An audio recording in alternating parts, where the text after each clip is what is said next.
Hello, it's Philip Taylor from Richmond Green Chambers speaking, and I'm looking at a book today from Waterside Press. It's this book here, a very light book, 50-Year Stretch, Prisons and Imprisonment, 1980 to 2030, by Stephen Shaw, who was, of course, the Ombudsman for Prisons. We've written a Flickr review, my wife and I, Elizabeth and I have written this review, and we've given it the title, It's the Two-Way Stretch, Does Prison Work? This is the book itself. It's actually really a lecture from Salford University. There's a useful set of bibliographical details at the back and a good index. And the book's got 8 chapters. It's not a particularly detailed book, but it makes a good read. This is what we've said.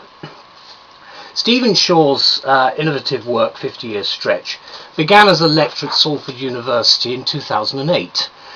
He developed his prisons and imprisonment theme as one of the most important agenda items for the new coalition government's Ministry of Justice, starting with their new policies in the summer of 2010, and we're looking at changes to take place. His lecture starts in 1980, which saw the growth of the prison population, and it runs through to the theoretical year of 2030, plucked almost at random, if you like, on the basic presumption that the problems, such as the 3 crises he identifies, riots, security, that's keeping them inside, and industrial relations, will stay much as they have done during the last period of time and for the next 20 years. It's a brave call. What we particularly liked is its construction as a well-informed short history of prisons policy following the prisons works objective, which may well be reassessed. Of particular help, of course, to applied criminologists is the realistic insight provided by the ex-prisons Director General Martin Nary in his foreword. Now, Nary's preoccupation was overcrowding, which was to dominate his life and this 50-year history, actually.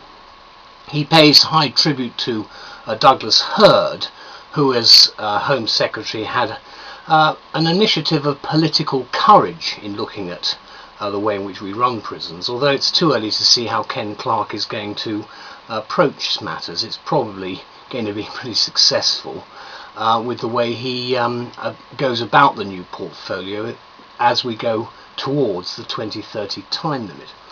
As I've said earlier, the book has 8 chapters, a bibliography and an index, which we feel is good introductory, thought-provoking reading for practitioners, research and criminology students. Stephen Shaw recognises that there may be a change of policy from the approach he has seen as Prisons Ombudsman, and of course as an ex-director of the Prisons Reform Trust. Cynics, we think, should read this book too, because the phrase history repeats itself does go through one's mind as one reads the 100 pages in one go. Now, the point is that he's practical to the end, Shaw, and he says that prisoners will probably be large in the future and prisoners' lives more regulated, both in custody and on release, with an upward trend in the prison population.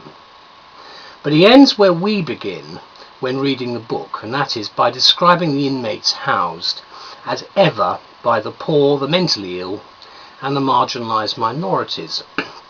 Of course, it's a two-way stretch for the public, and the incarceration and the question which remains to be answered is, does prison work? Stephen Shaw's book certainly does. Thank you very much. Bye-bye.